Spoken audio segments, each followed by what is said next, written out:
retos para los procesos de diálogos en el diseño de políticas de ciencia, tecnología e innovación. Y estará a cargo, conducir el evento, José Miguel Natera. Desde la red LALIX y en particular con este proyecto de CITED, ya tenemos muchas ganas de hacer algo con Perú y agradecemos mucho al Foro Internacional, a Mario, a los Fernandos y también a Silvia por ayudarnos en la organización de este evento. Los presento brevemente.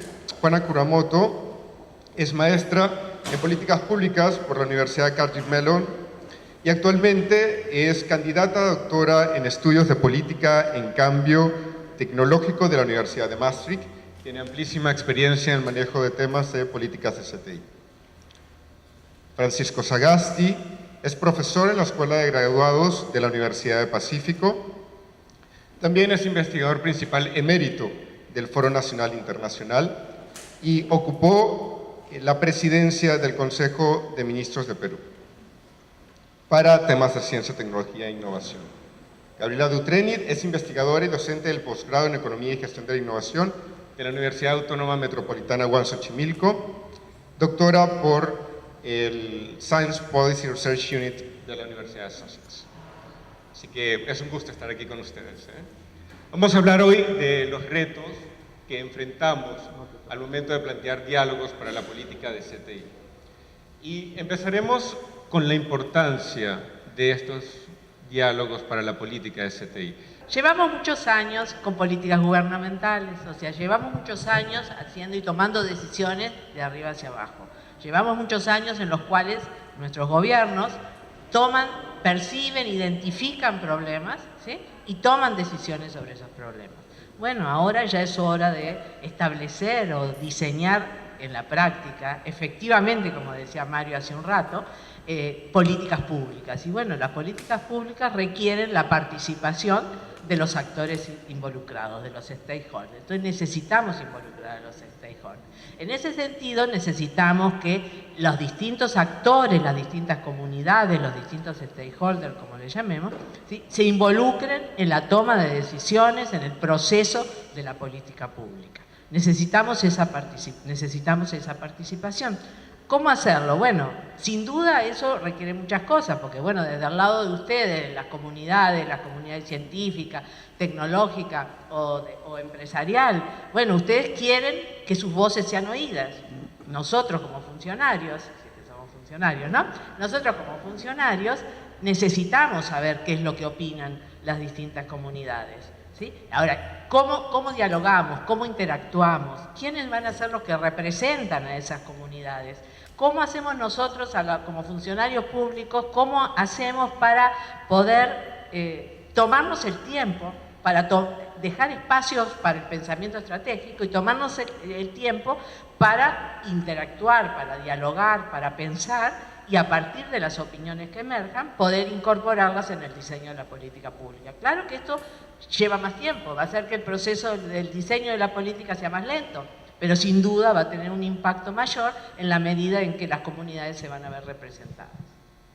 Como funcionaria pública, ahora me voy a poner también de nuevo el sombrero, he pasado por varios de estos procesos de diálogo y la verdad es que sí, son sumamente largos, son sumamente difusos, sumamente, muchas veces frustrantes, ¿no?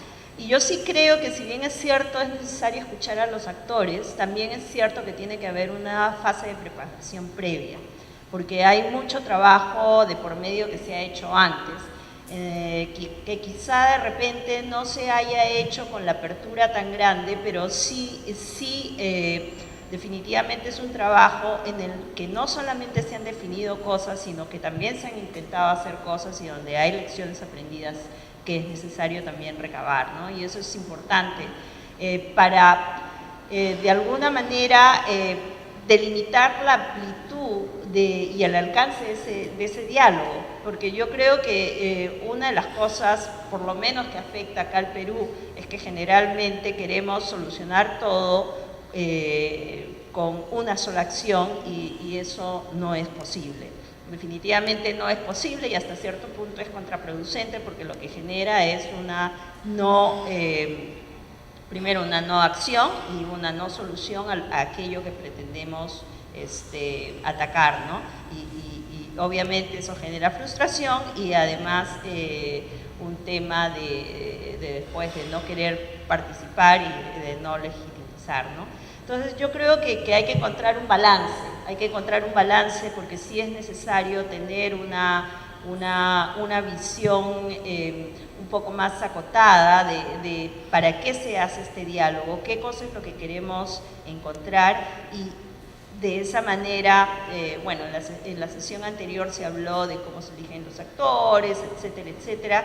Yo creo que es importante no perder de perspectiva el tema de tratar de avanzar sobre lo que ya se ha avanzado, a menos que se demuestre que definitivamente no sirvió para absolutamente nada, con lo cual tampoco es que nos tengamos que centrar o seguir un camino por el cual sabemos que no estamos avanzando bien, pero sin embargo sí creo que es necesario tomar como referencia algunas de las acciones pasadas. Dicho esto, yo creo que sí es necesario, y quizá es mi sesgo por el lado que vengo también de centro de investigación, que es necesario tener un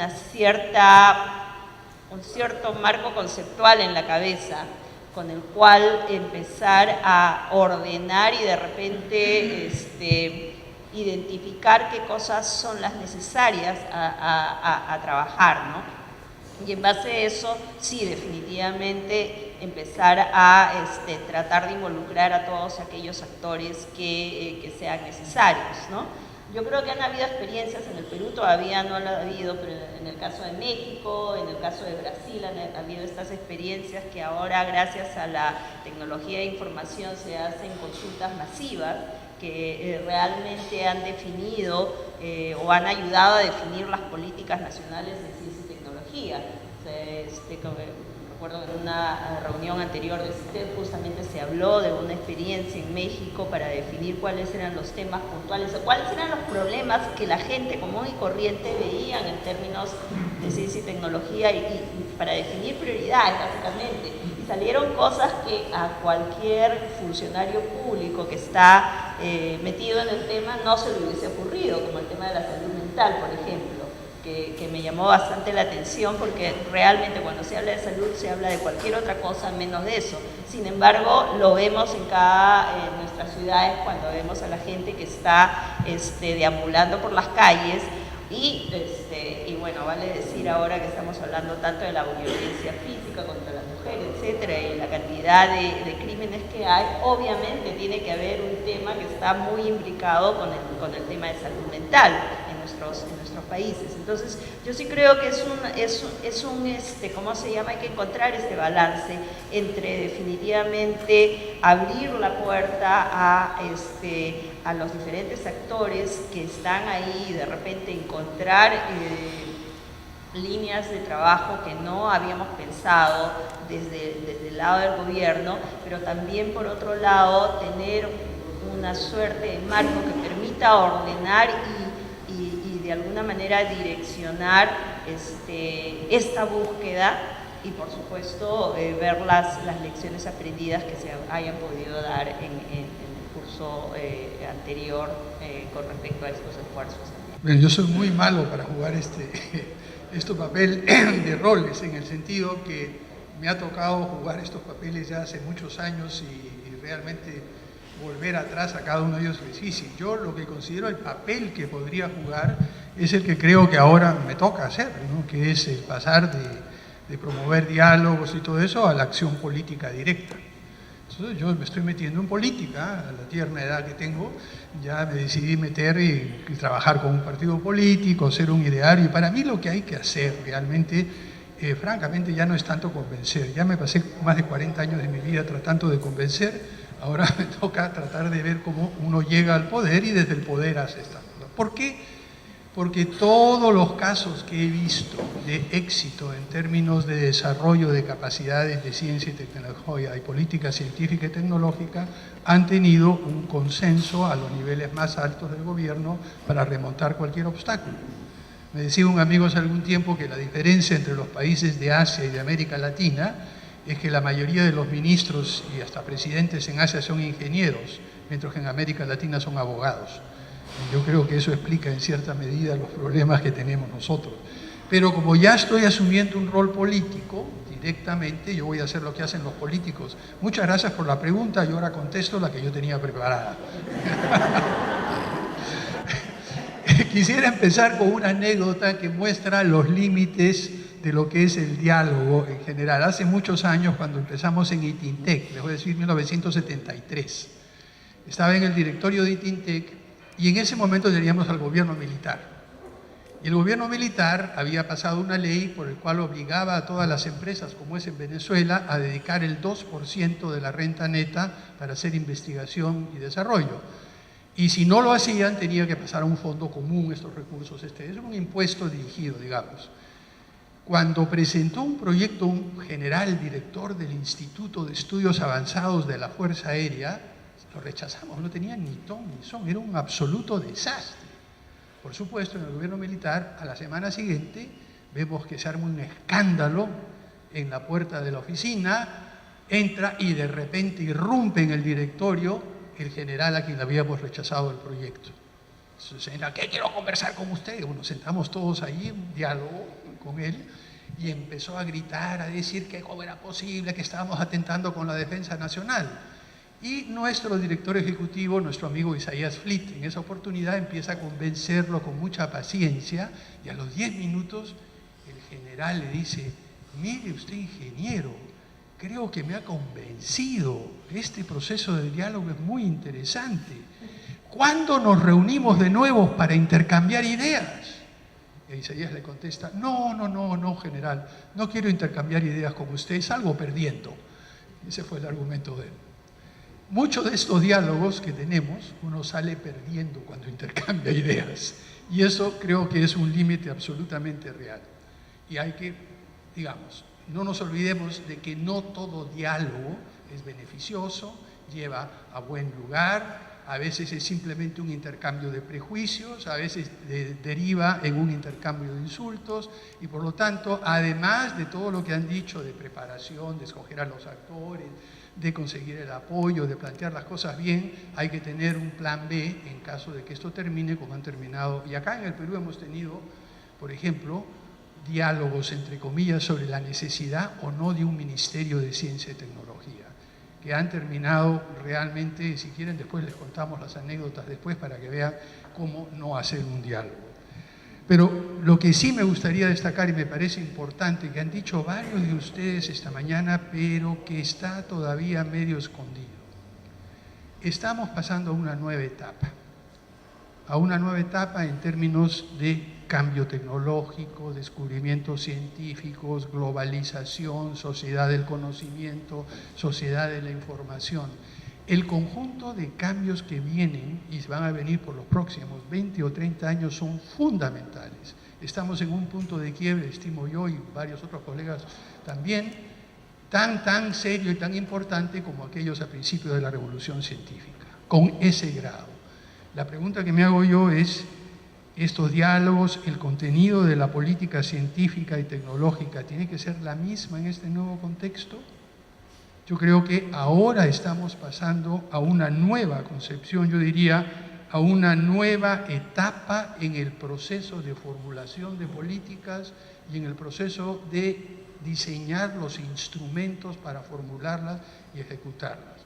Solamente pondré 2 temas, y hay mucho más que discutir, ojalá que haya tiempo. Se habló de recursos humanos y programas de posgrado. En este momento, la educación de posgrado, sobre todo en ciencia, tecnología, ingeniería, está cambiando totalmente. Hace 2 semanas tuve una reunión con el presidente de Olin College, como parte de la Fundación Lemelson, lo que nos cuenta que están haciendo en términos de diseñar nuevos programas de ingeniería, nuevas formas de enseñarla, es absolutamente revolucionario y no tiene que ver nada con lo que estamos estudiando en la mayoría de países en nuestra región. Entonces, hay que empezar por allí. Vamos a hacer una política para formar los recursos humanos que necesitábamos y teníamos hace 20 o 30 años, o vamos a adelantarnos a pensar qué es lo que se va a requerir. Ni siquiera les menciono los temas. Se mencionó, creo, esta mañana el tema de los ministerios de trabajo. Los conceptos de empleo lo que están cambiando radicalmente. ¿Para qué estamos formando gente en ciencia, tecnología e innovación cuando el concepto de trabajo que van a efectuar es muy diferente y muy distinto? Entonces yo lo que los invitaría a hacer es un ejercicio de mirar un poquito más adelante y esta vez, en vez de tratar de hacer que las políticas sigan a los cambios tecnológicos, sigan a los cambios en la ciencia, sigan las transformaciones tan grandes, tratar de dar un salto y adelantarnos, anticipar lo que se viene y prepararnos para ello. Cuando hablaban de la importancia, puedo rescatar 3 dimensiones. La primera es el ejercicio del poder dentro de los procesos de diálogo. La segunda es la creación de capacidades previas, como decía Juana.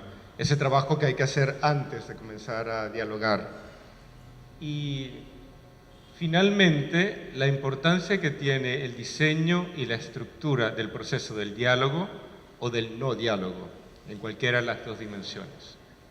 En función de la experiencia que ustedes han tenido, ¿cómo deberíamos intentar acercarnos a estas 3 dimensiones para mejorar los procesos de diálogos de CTI en América Latina, el Caribe y en España?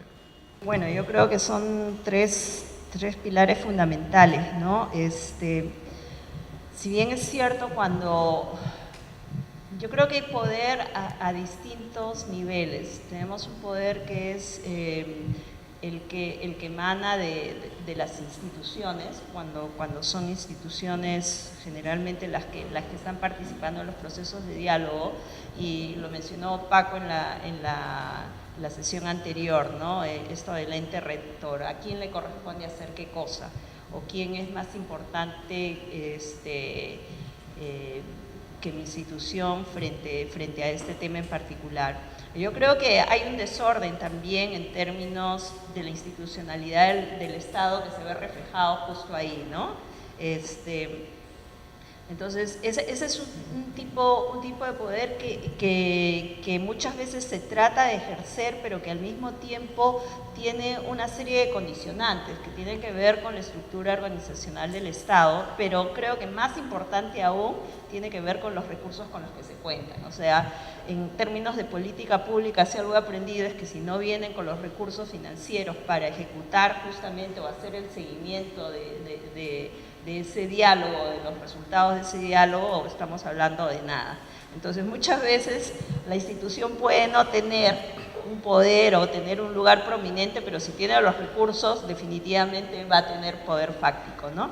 El otro tema es el poder de las personas, porque finalmente las personas que representan a cada una de estas instituciones tienen estilos de trabajo distintos y tienen también un cierto liderazgo que es el que imprimen dentro de esos procesos de diálogo. Entonces, muchas veces también, o sea, ahí va a jugar los roles que se van a jugar dentro de esos diálogos tienen que ver también mucho con las personalidades de las personas que participan en ellos, ¿no? Entonces es importante que eso se tenga en claro, y también creo que es sumamente importante que quien convoca el diálogo, o sea, tiene que tenerlo presente y también tener, si es que eso es lo que si tiene claro esa preparación anterior de la cual habíamos hablado, si se tiene claro qué cosa o hacia dónde se quiere ir, tomar las precauciones del caso para que efectivamente este diálogo no se desborde hacia lugares que no estaban pensados, ¿no? Y la estructura misma, y eso tiene que ver, o sea, esta preparación y el rol que ejerce esta persona o institución que va a ser quien dirige el diálogo, o sea, tiene que, a la hora de haber percibido todo esto, tiene que definir cómo se va a estructurar. Muchos casos, muchas veces una cosa que se estudia bastante cuando se estudia políticas públicas es el rol de la agenda, ¿no? El rol de la agenda, quién define la agenda, cómo se lleva esa agenda, en qué orden se presentan las cosas, y esto es algo claro de todos los días que ocurre en el Congreso, define muchísimo también cómo es que ese diálogo o los resultados o por dónde va a derivar ese diálogo. Yo creo que son cosas sumamente importantes y que tienen que estar de nuevo pensadas, no exhaustivamente quizás porque no se tienen todos los datos, muchas veces no se tienen todos los datos, pero sí por lo menos tener un mapa de todas estas cosas que son sumamente importantes para ver cómo es que ese diálogo se va a dar, cómo es que ese diálogo se va a estructurar, cómo generamos estas reglas de juego para los participantes que están involucrados en este diálogo para poder tener una idea de hacia dónde vamos a ir. Si no tenemos esto en cuenta, lo que podemos derivar es en un proceso en donde nadie sabe, o sea, todo el mundo sabe dónde empezó, pero nadie sabe a dónde llegó y mucho menos probablemente llegamos a lugares a los que definitivamente no queríamos llegar, ¿no? Entonces, yo creo que es importante esta preparación. Y bueno, siempre hay un albur, porque siempre va a haber grados de libertad que no vamos a poder controlar, pero por lo menos es una suerte, una preparación previa, creo que ejerce el rol de tener por ahí una no sé si metodología, pero sí tener en claro cómo hacer un control de riesgos para que este diálogo no se desboque hacia lugares que de repente no interesa que vayan, ¿no? Fíjate que cuando te oigo, Juan, ¿no? Siento que estás hablando de diálogos que están dirigidos y lanzados desde arriba, desde el gobierno, ¿no? Y no creo tanto en esos diálogos. O sea, creo que para que pueda haber realmente participación de las comunidades y las comunidades científicas, tecnológicas, empresariales, de las que estamos hablando nosotros, ¿no? Para que realmente se puedan expresar y se escuchan las voces, no hallo en mi experiencia lo que me muestra es que cuando son dirigidos muy desde arriba no se llega a ningún resultado. Porque se hacen esas consultas como estas que se han hecho en México, tanto para el Programa Especial de Ciencia, Tecnología e Innovación, como la que se hizo de la Agenda Ciudadana, salen en las del Programa Especial de Ciencia, Tecnología e Innovación, se hacen esas consultas masivas y después pues nadie revisa siquiera lo que la gente comenta en los resultados. Y en la Agenda Ciudadana, bueno, se pusieron un conjunto de temas y se sacó a votación a una consulta a la población, votaron en 120.000, digo, en 110 millones de habitantes, o sea, estás hablando de vuelta de que hay un sesgo como lo que mencionaba Mario, ¿no? ¿A quién estás consultando, no? Y bueno, y salen en orden esos temas que son sesgados de inicio, ¿me entiendes? Entonces como que no me parece que sea la forma de llegar a algo. Entonces me parece que en ese sentido estos organismos de asesoría y consulta más autónomos, me parece que están mejor dotados, si tienen la institucionalidad apropiada y la independencia, la autonomía apropiada, que al final son los recursos, la autonomía, para poder coordinar procesos de esa naturaleza donde se puede incorporar. Ahora, mismo cuando se organizan estos diálogos, no tan desde arriba, sino de un nivel meso, digamos, ¿no? También se presentan los problemas del poder, se presentan los grupos de poder. O sea, porque los grupos de poder, y cómo evitar de que esos grupos de poder te definan al final los resultados de lo que va a haber, ¿no? Y eso más allá de lo que decía Francisco hace un rato, que en realidad te enfocaste mucho más en lo que hay que dialogar, en los temas del diálogo, ¿no? Que estoy de acuerdo, pero ¿quién define esos temas del diálogo? ¿Sí?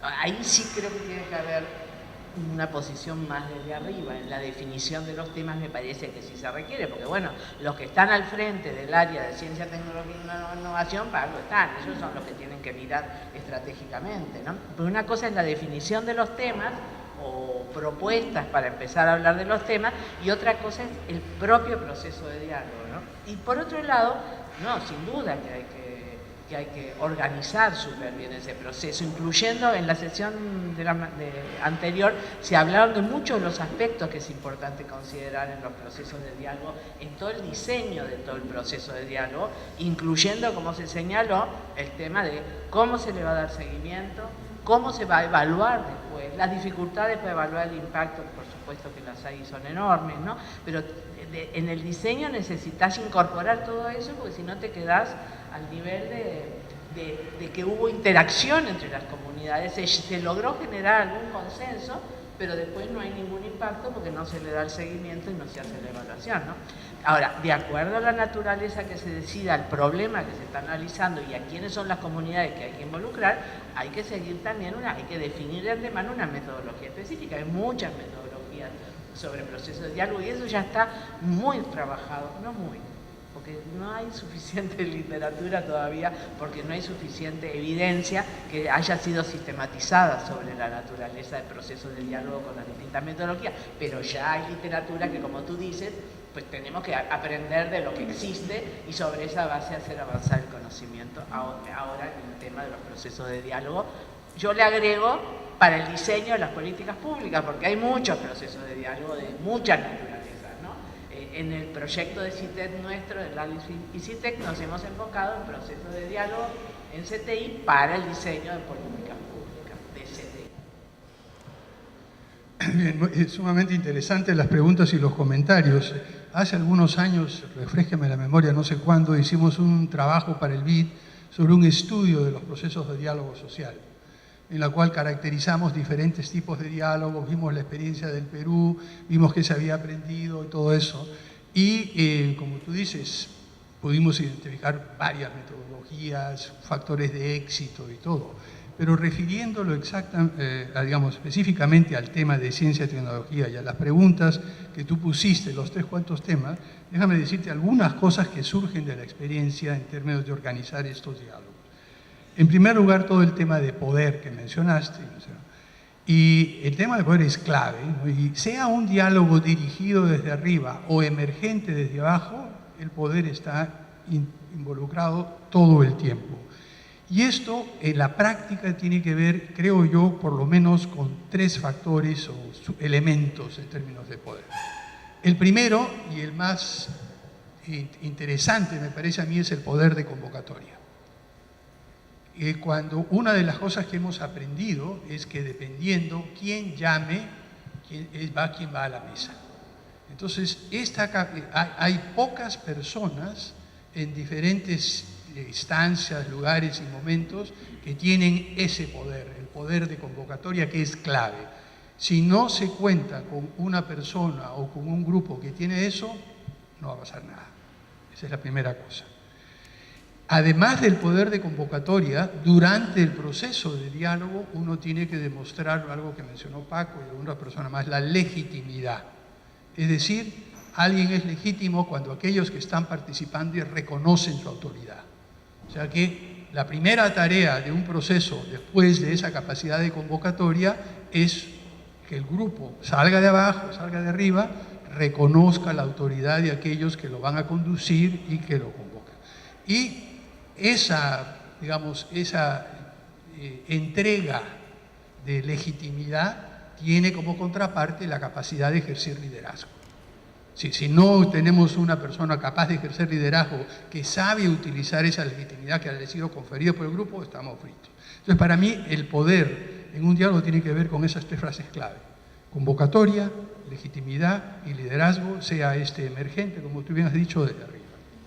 Segundo lugar, y muy vinculado a esto, está el tema de capacidad, es decir, ahí el hecho que decía Juanita de que un diálogo no se hace en el aire, hay que tener preparado la información. Durante el proceso de diálogo siempre alguien va a salir con una idea, tienes que tener la información para decirle, oye, no, sí es cierto, no es cierto, mira, falta esa información.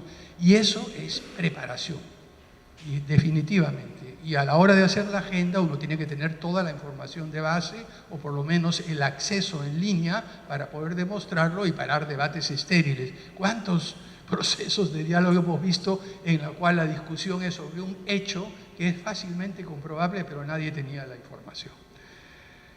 Tercero, el formato y diseño. Y acá quiero hacer una palabra que se me ocurrió, una frase que se me ocurrió esta mañana al escucharlos a ustedes, que no es para que pase a nada, pero a mí me parece divertida e interesante. Yo creo que ya no debemos hablar de diálogos en este mundo informatizado. Tenemos que hablar de pluriálogos, para empezar. Segundo, que sean pluriálogos presenciales y virtuales, con geometría variable. O sea que la frase completa es pluriálogos presenciales y virtuales con geometría variable. Bueno, la palabrota esta, la frase esta, lo que quiere decir es, momentito, usa desde SurveyMonkey, encuestas en línea, reuniones, talleres, focus groups, cambia la confirmación dependiendo de en qué proceso estás. Si lo que tú quieres es lograr apoyo para una política que ya sea convocado el diálogo desde abajo, o sea emergente o dirigido, lo que tienes que hacer es ese tipo de formato que tiene que ser muy variable, muy distinto, para convocar a diferentes grupos. Al final, a veces es posible escoger a los mejorcitos de cada grupo y hacer una especie de diálogo cumbre, por llamarlo de alguna manera, pero hay que utilizar todos los elementos que tenemos a nuestra disposición. En la agenda y contenido, cierto, fundamental, pero yo creo que hay un criterio central. El criterio central es que la agenda debe incluir temas sobre los cuales es posible decidir y actuar, que de tal manera de que se vea un resultado en un plazo no muy largo. Los diálogos a veces sí, vamos a hacer tal... No, señores, miren, el diálogo es para decidir si se hace esto de acá, y quien lo puede implementar es usted acá, sí, entonces en la siguiente reunión, o sea, tiene que tener ese anclaje a tierra, que a veces muchos diálogos carecen. Y por último, la otra característica que me parece central, que también ha sido mencionado, es no solamente el seguimiento, sino el proceso de aprendizaje que se deriva del seguimiento. La capacidad de adaptar, la flexibilidad, de movilizar todo eso. Y esto se refiere a políticas, como decías tú. Entonces, resumiendo, son estas cuestiones de poder, convocatoria, legitimidad, liderazgo, la capacidad y la preparación. A la hora de hablar de preparación es una cosa muy importante que todos ustedes deben haber experimentado y que olvidé decirla, es lo que dicen los gringos en inglés, reach closure, poder terminar. ¿Cuántas veces se han encontrado uno que se llega a un punto de reducción y de repente alguien dice, sí, pero ¿por qué no incluimos esto? Y vuelta, le damos otra vuelta a la rueda otra vez. Tiene que haber la capacidad de decir, hasta aquí no más, ya no hay nada de eso. Y eso es parte de la preparación, ¿no? Luego el formato, agenda y aprendizaje. Espero haber contestado. Cuando les escucho también encuentro la palabra aprendizaje dentro de todo este proceso. ¿Cuáles han sido los principales aprendizajes que hemos tenido como región cuando queremos manejar procesos de diálogos para las políticas de CTI? También, ¿qué errores hemos cometido, ¿no? Desde la academia, desde la manera en que nos hemos aproximado a esos diálogos? Y finalmente, ¿cuáles serían los retos que necesitamos solventar para que los procesos de diálogo de CTI puedan ser mucho más acordes con las necesidades sociales que tenemos? Estamos en medio de los estudios, o sea, en realidad el aprendizaje de la región es lo que va a emerger, parte del aprendizaje de la región, porque no estamos haciendo estudios de todos los procesos de diálogo en CTI para el diseño de políticas que hay en la región. Somos un grupo, ¿no? Pero de todas formas somos un grupo bastante representativo de países, entonces eso es lo que va a permitir justamente extraer esos aprendizajes de cuáles son los retos a superar. Ahora lo que tenemos más son experiencias individuales, y a partir de esas experiencias individuales podemos plantear algunos de los aprendizajes. Por ejemplo, ya me sigo, ¿no? En lo que a mí me toca, he estado en varios procesos de diálogo en México. En el proyecto tenemos 2 procesos de diálogo en los cuales participamos con Marcela, los 2, con Marcela Suárez. Uno fue sobre los retos de los emprendedores basados en conocimiento, ¿no? Y el otro fue cómo adoptar una perspectiva de género en las políticas de ciencia, tecnología e innovación. Fueron 2 procesos de diálogo que empujamos desde el Foro Consultivo Científico y Tecnológico como un organismo de asesoría y consulta. Y a partir de ellos, claro que hay muchos de los aprendizajes principales los obtuve de ahí porque, bueno, fueron procesos que dirigimos desde su inicio hasta su final. El tema es que ¿cuál es el final de un proceso de diálogo? Si está bien preparado y planeado, ¿sí? O sea, al final debería ser la evaluación. No llegamos hasta ese nivel, ¿no?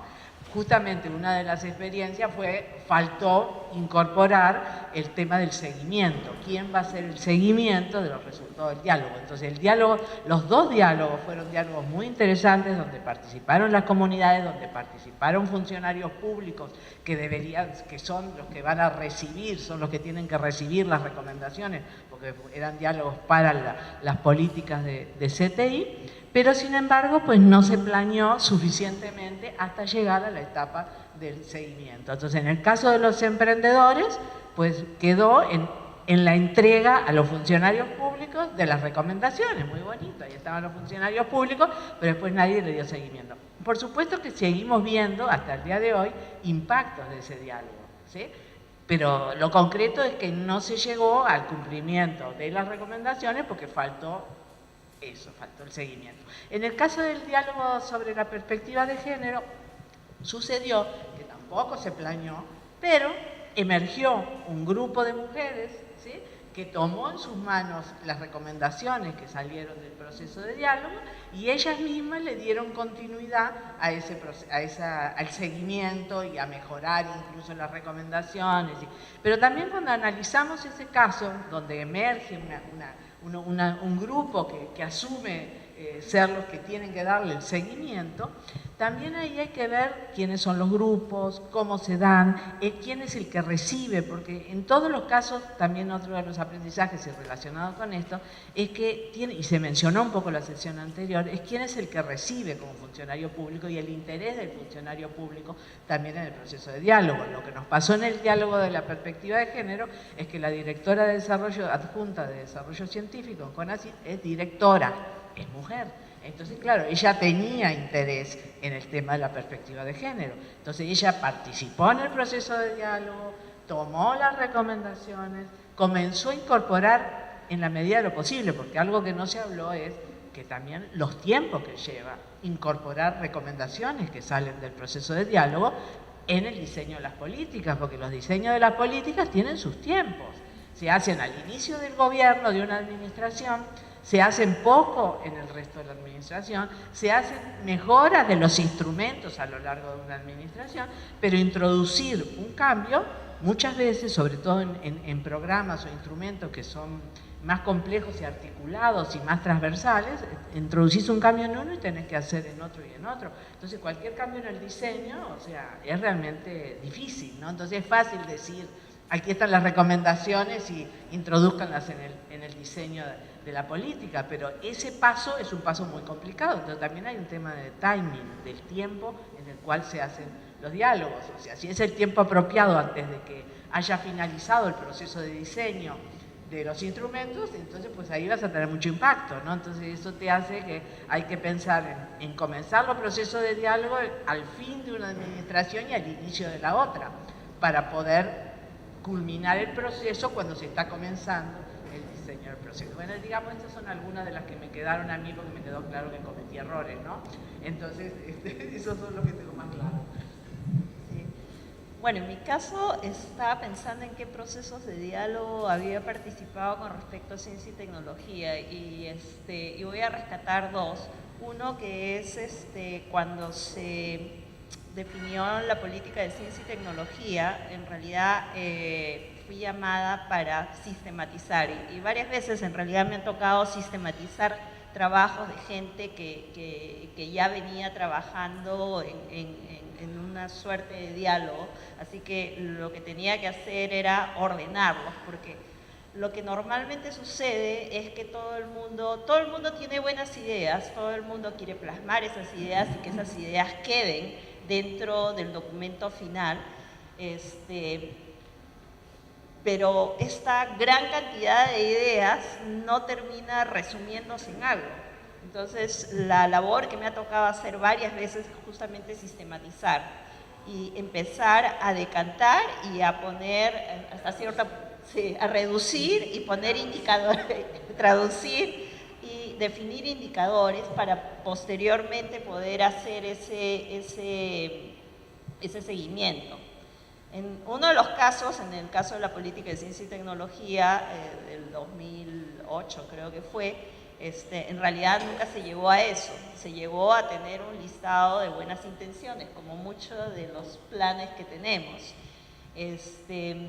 Sin embargo, todo ese proceso, por lo menos, a lo que llevó es a formar, creo yo, una comunidad también de gente que sí está interesada en este tema en particular y que participa activamente, porque creo que por primera vez es que se plasmaba en blanco y negro algo que todo el mundo conversaba en los pasillos, ¿no? Y eso lleva a varias cosas. Esto lleva a despertar una expectativa que también puede ser, en cierto modo, contraproducente. Contraproducente en el sentido de que hace que muchas veces ciertos actores se inhiban de participar, porque si no ven que sus ideas están plasmadas en algún lado, que van a llevar a un buen término, entonces simplemente dicen, ¿para qué voy a participar? Y eso es lo que generalmente ocurre con el sector privado. Dicen, ¿yo para qué voy a participar si acá están hablando los del sector público, que además no tienen plata para hacer las cosas que tienen que hacer? Entonces esto es una pérdida de tiempo y es lo que normalmente sucede en algunos casos. Otro proceso distinto fue el que mencionó Paco, que es el Consejo Nacional de Competitividad, ¿no? Que ahí también me tocó participar desde muy al inicio. Nuevamente en el 2001, me parece que fue que se empezaba a trabajar en esto, me tocó sistematizar nuevamente y dirigir una sesión donde estaban todos aquellos involucrados en este tema y participaba, como era el Consejo Nacional de Competitividad, el sector privado. Y la verdad que fue una de las cosas más difíciles que creo que hice alguna vez en mi vida. Y Isaías Flit nuevamente estaba ahí, porque un día estaba tan desesperada que llegué a mi oficina después de haber participado en esta reunión y me puse a llorar amargamente porque dije, este es un caos completo y no logro hacer que llegue a ningún acuerdo. Pero sin embargo, yo creo que ese proceso de caos que ocurre en estos diálogos también va decantando de alguna forma, ¿no? Porque después no sé cómo se fue arreglando la cosa. Y después hasta me felicitaron por haber llevado tan bien el proceso cuando para mí era un reverendo fracaso. Entonces, yo creo que también hay unas ciertas dinámicas en esto del proceso de diálogo que a veces uno no llega, ¿cómo se llama?, a entender, o mejor dicho, hay que tener esta capacidad de sentirse cómodo con la incertidumbre, que no es mi caso definitivamente. Como ves, yo todo soy desde arriba hacia abajo porque me da una cierta estructura y un orden, pero sí es cierto, hay muchas veces que ocurren unas ciertas dinámicas que hacen que el diálogo vaya decantando y vaya pasando por una serie de etapas que tienen que ver con el convencimiento de la gente, que tienen que ver con la definición de prioridades o redefinición de prioridades y que hacen que vaya tomando un curso que a veces no es previsible, pero que termina siendo un curso, creo, satisfactorio. El otro tema es, luego, cuando ya los diálogos están más maduros, y en este caso, cómo evolucionó ahora el Consejo Nacional de Competitividad, voy a decir hace unos 4 o 5 años, es que el diálogo se centró básicamente en acción.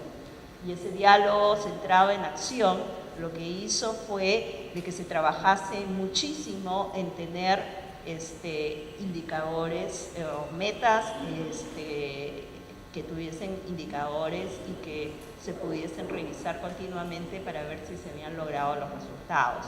Esa es una fase, se puede decir, ya mucho más acabada del diálogo, que justamente permite más fácil hacer este seguimiento, que finalmente creo que lo que ha llevado es a que este Consejo Nacional de Competitividad tenga una legitimidad, porque efectivamente sí van los actores que tienen que ir, sí hacen su tarea en términos de llegar a cada una de estas reuniones con resultados, con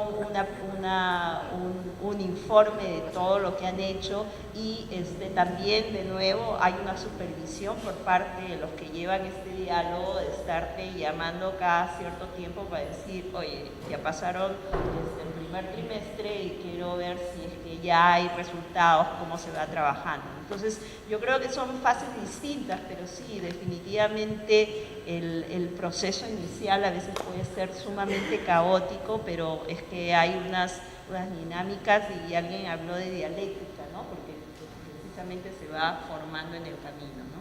Mientras hablaban estaba tratando de ver qué ejemplo saco, son tantos que ya es un poco difícil. Mencionaré, no es tanto algunos ejemplos de diálogo, pero también de participación en diálogo.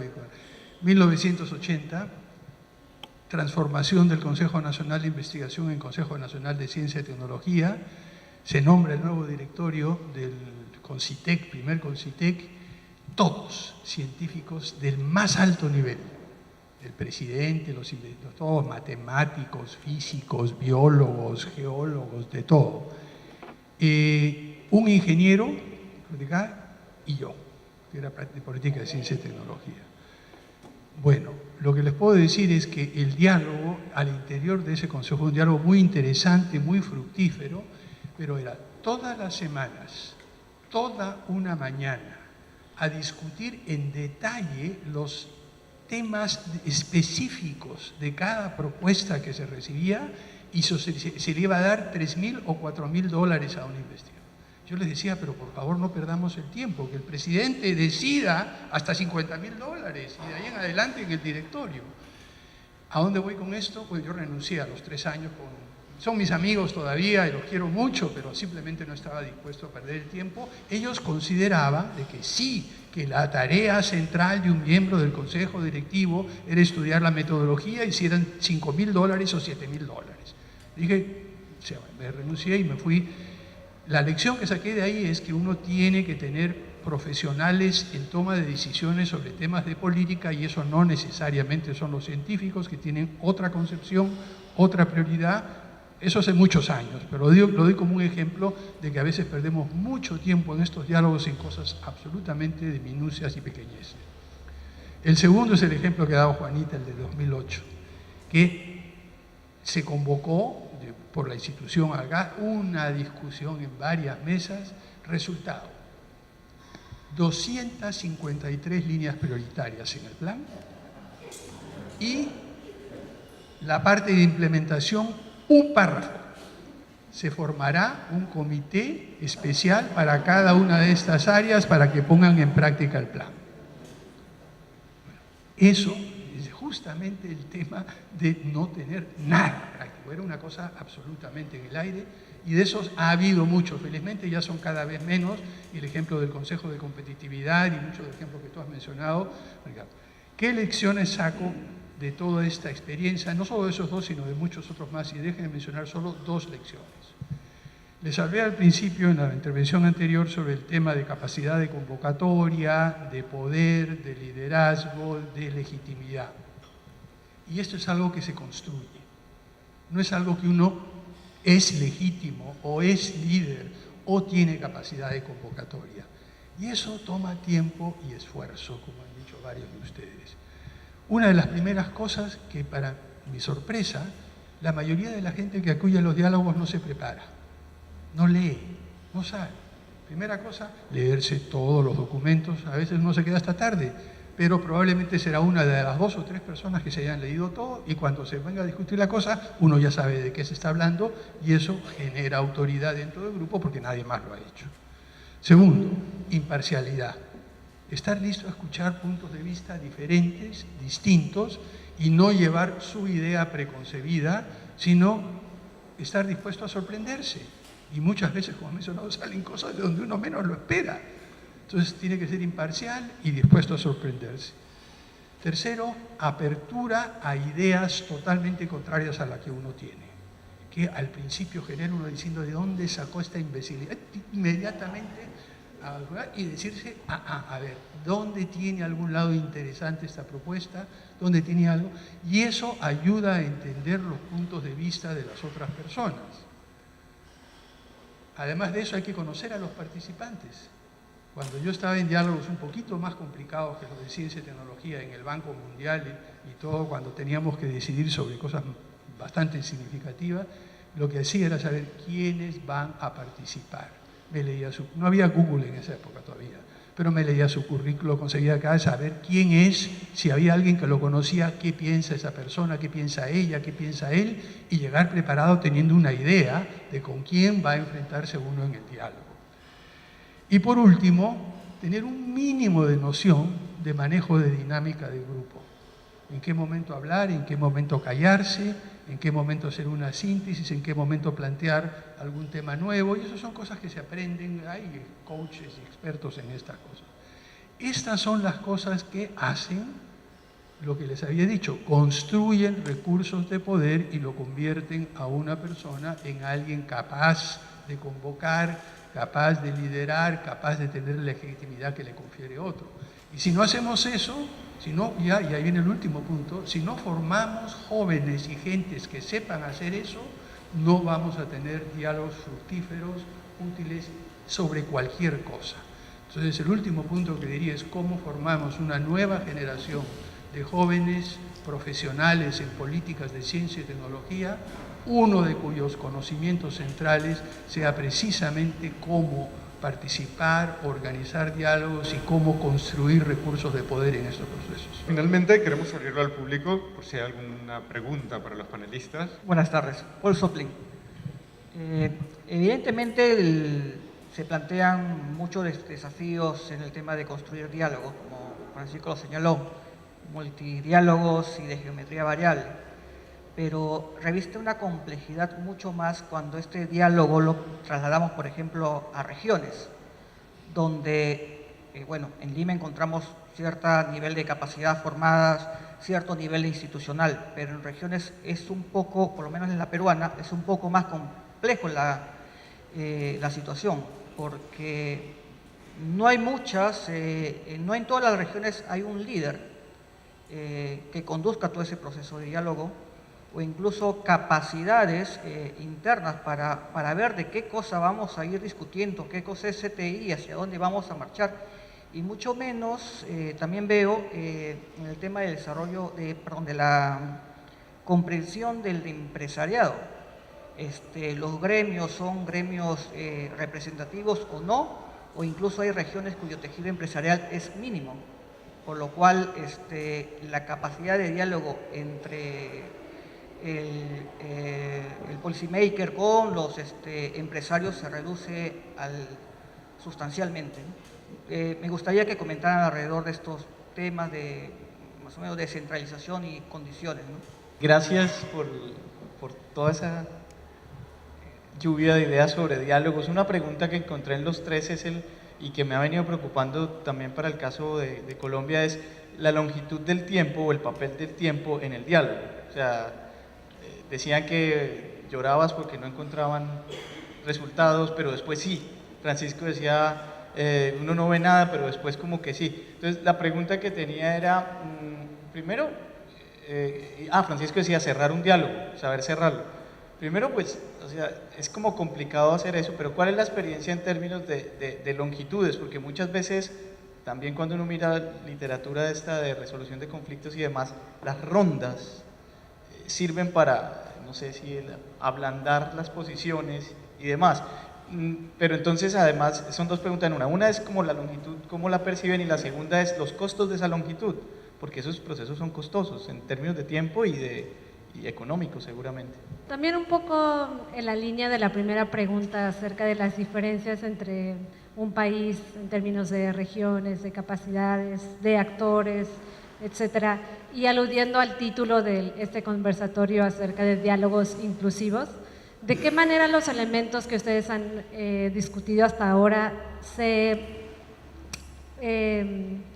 problematizan al pensar en esta inclusividad de actores que han sido rezagados? Estoy pensando, por ejemplo, en el caso de México, en este caso que estamos analizando de género, cuando pensamos cuando se quiere hacer una medida inclusiva, por ejemplo, en este caso para mujeres en una determinada región que no sea la Ciudad de México, esa medida inclusiva se lee por los actores como una medida de exclusión, porque cuando hay una región con tanta carencia y con tantas asimetrías, a veces genera muchos conflictos. En lugar de que se lea como qué bien, hay medidas inclusivas, se lee como esto es una medida totalmente injusta, porque aquí lo que prevalece es la carencia. Entonces, ¿en qué medida estos diálogos se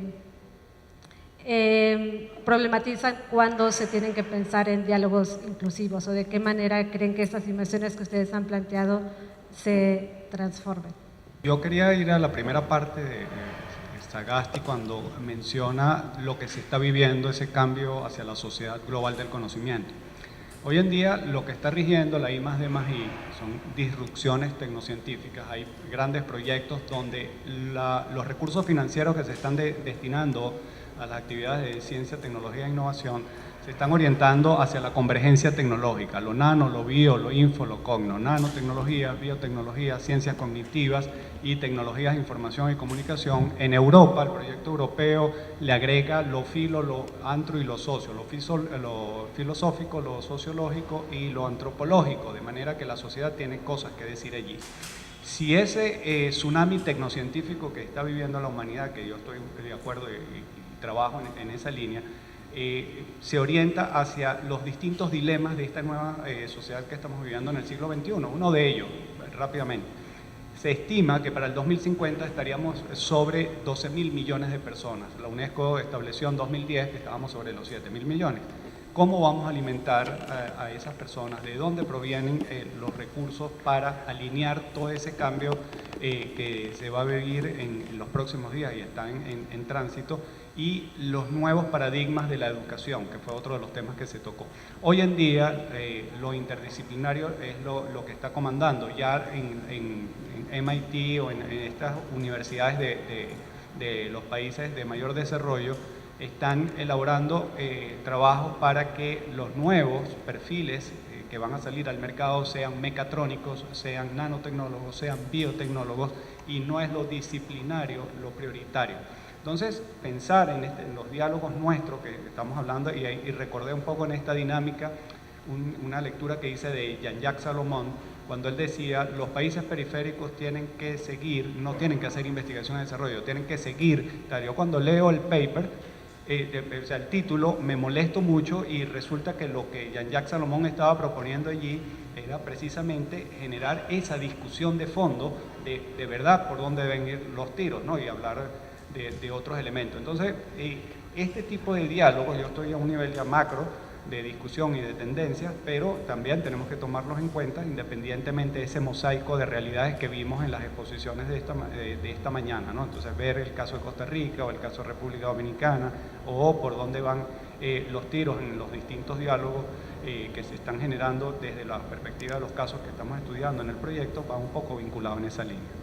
Primero el tema de las regiones, ¿no? Y es cierto, hemos hablado de procesos de diálogo muy generales, nacionales.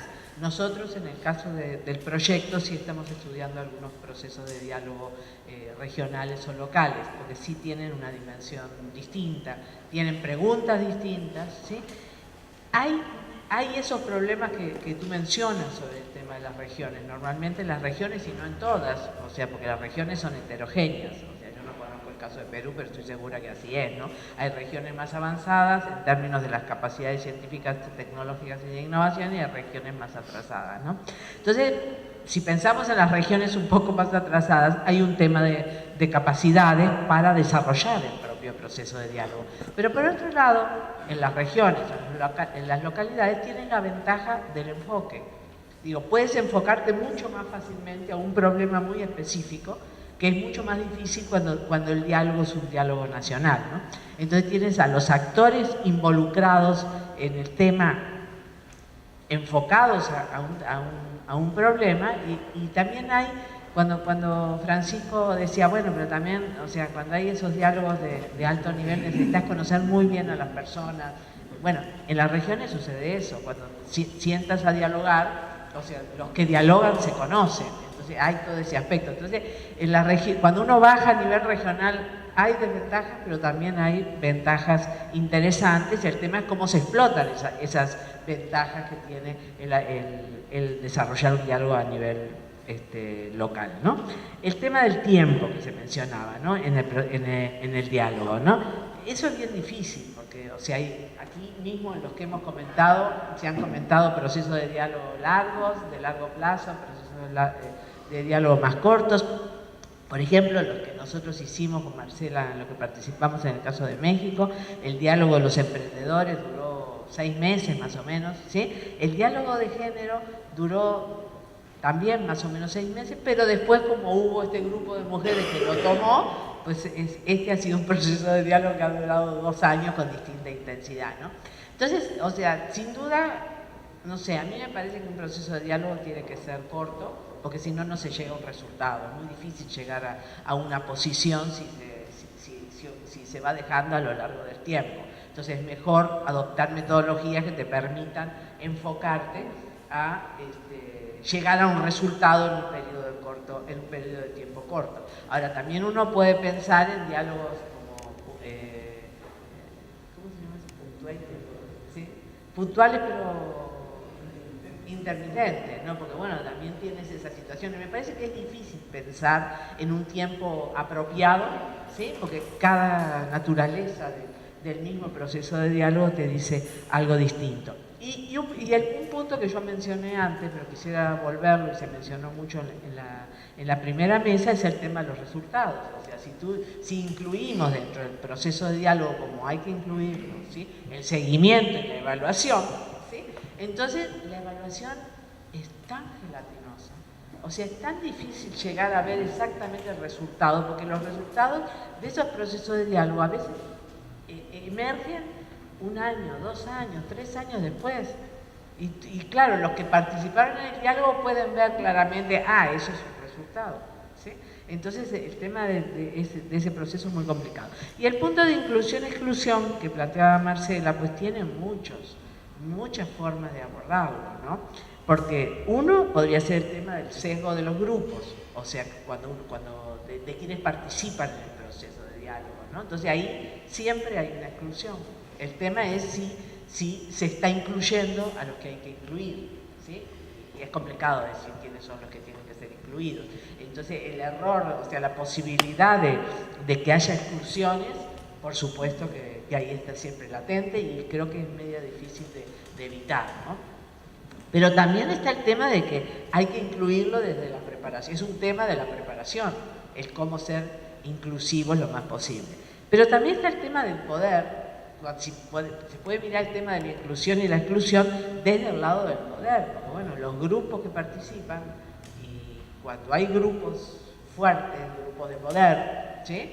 Entonces, bueno, eso con certeza van a generar situaciones de exclusión, porque, bueno, porque toman el poder en las decisiones finales, tienen una incidencia mayor en las decisiones finales que se hacen, ¿no?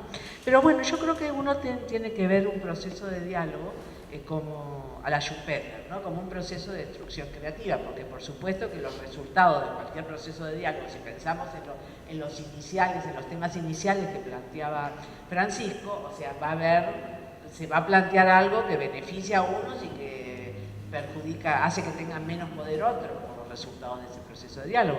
Pero bueno, si uno lo ve como un proceso de destrucción creativa, es un proceso que va a permitir y va a contribuir al avance posterior, ¿no? Y creo que el tema de la convergencia y eso va mejor para Francisco. Hay varios temas sobre el tiempo. Yo suscribo totalmente lo que dices tú. Estoy de acuerdo. Yo creo que ahí tenemos que ver el tiempo de acuerdo también a los ciclos políticos, de incluir la parte de evaluación, pero también hay, por decirlo así, como mencionaste tú, varias ruedas. Hay momentos en los cuales es posible volver a un tema. Ahora, lo que varía totalmente esta concepción de tiempo son los diálogos en línea, porque allí ya tenemos otras posibilidades que se hablen que comprimen el tiempo. Se puede conversar con muchísimas personas en menos tiempo, obtener 1 o 2, 3, las famosas ruedas de Delphi, por ejemplo, son procesos de diálogo que te dan 2 o 3 ruedas para poder llegar a una conclusión. Por lo tanto, yo sería muy pragmático, No hay una regla general con respecto al tiempo, cada proceso va a tener que tener su propio ritmo, su propio tiempo. Con el tema de inclusión-exclusión, que está vinculado a la parte regional, yo creo que acá tenemos una variante del tremendo dilema que enfrentamos en lo que es ciencia y tecnología e innovación. El dilema entre inclusión y excelencia. La tentación es, la ciencia es solamente una, avanza solamente a través de la excelencia, eso significa que dejamos a un montón de gente detrás. Entonces tenemos que buscar un balance entre inclusión y búsqueda de la excelencia. Y ese balance va a ser diferente, va a ser distinto y nuevamente no hay normas generales. Lo que sí se puede hacer en términos de diálogos regionales, creo, me parece, es ver las preocupaciones locales y no tratar de venir con una concepción de excelencia a nivel mundial cuando estamos viendo problemas locales que tienen otra lógica, otra manera de verse, otro contexto y otra manera de resolverse. Entonces ahí uno tiene que ser muy flexible y adaptarse a los requerimientos reales de cada formulación de política, de acción, etc. Y luego, el tema de América Latina y convergencia. Bien, yo diría lo siguiente, ¿no?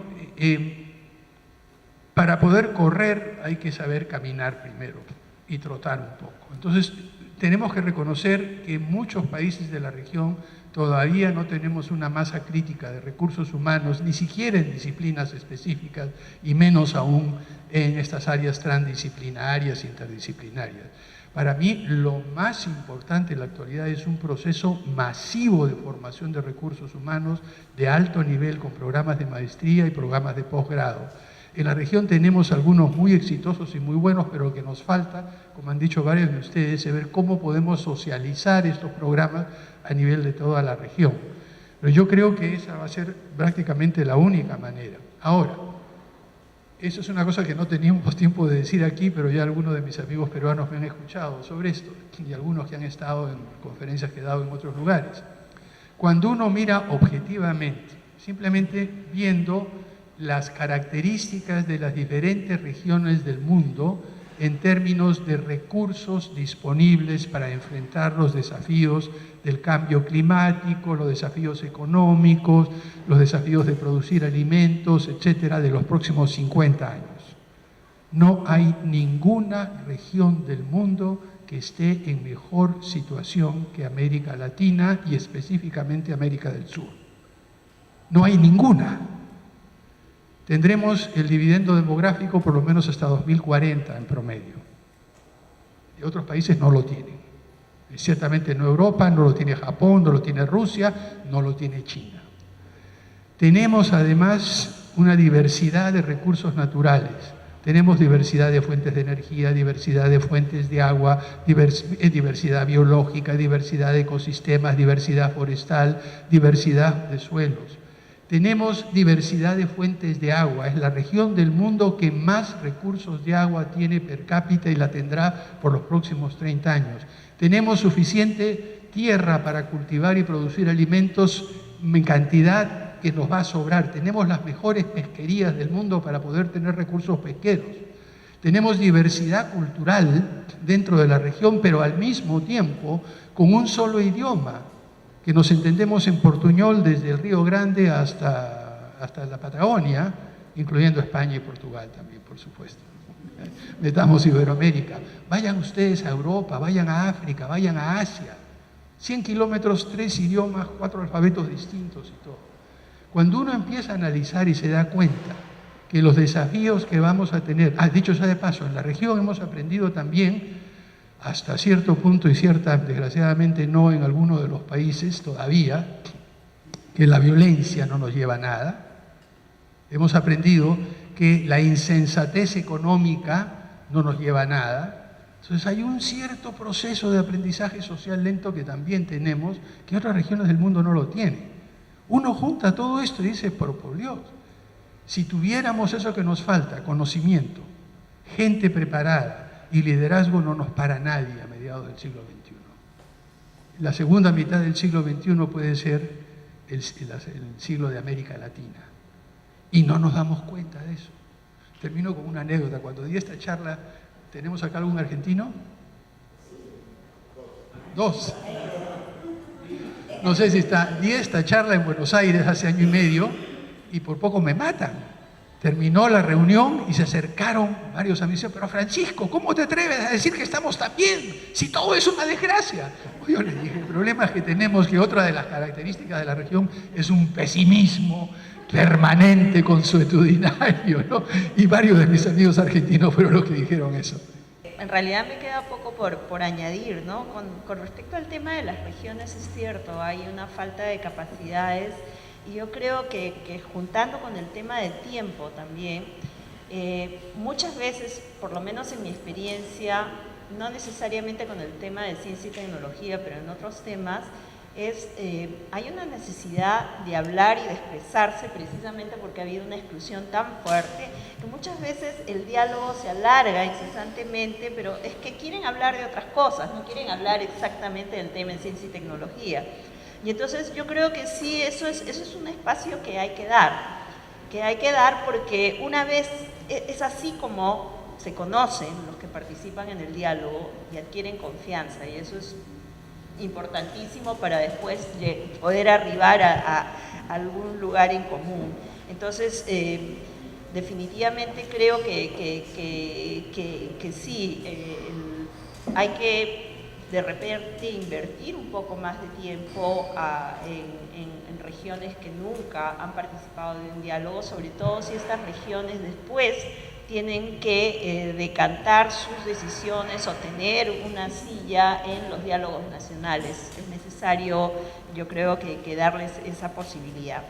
Y el otro tema que tiene que ver con las capacidades y que probablemente se pudiese ver también con estas visiones de América Latina, es el tema, yo creo, el tema de los escenarios. O sea, en Colombia lo han utilizado muchísimo, pero esa capacidad de soñar, creo yo, puede permitir que emerjan estas imágenes que empiezan a conglomerar o a juntar ideas comunes que aparentemente no, cada uno va por su cuenta, pero todo el mundo quiere ir hacia un fin común y hay obviamente distintas formas de hacerlo, ¿no? Entonces yo creo que el permitir hablar acerca de problemas que atañen a la persona misma, el permitir identificarse con un sueño o con una imagen, una visión de lo que los grupos humanos quieren o las instituciones quieren, puede permitir también a facilitar un diálogo, especialmente cuando no se tienen estas capacidades o especialmente cuando no se ha tenido esta posibilidad de participar. Y yo creo que puede aportar bastante. Ahora, eso tiene que ir combinado también con un aterrizaje, ¿no? Y entonces siempre queda pendiente esto de tratar de generar estas metas con indicadores y un posterior seguimiento, porque si no soñamos en el vacío, ¿no? Pero yo creo que sí hay espacios que permiten justamente que estas imágenes del futuro, yo empecé trabajando con Francisco justamente en esta mirada hacia el futuro, ¿no? Y había yo era la de las cifras, ¿no? Hacia dónde vamos en el futuro con este forecasting, pero había otro grupo que trabajaba estas imágenes del futuro y era justamente el poder develar qué cosa es lo que está en la aspiración de las personas y a partir de esa aspiración que podemos hacer hacia atrás, qué necesitamos, que es todo el rollo de la perspectiva, ¿no? ¿Qué necesitamos hacer para llegar a esa imagen que hemos vislumbrado, ¿no? Bueno, muchísimas gracias a los ponentes. Yo les pido un aplauso. Seguro que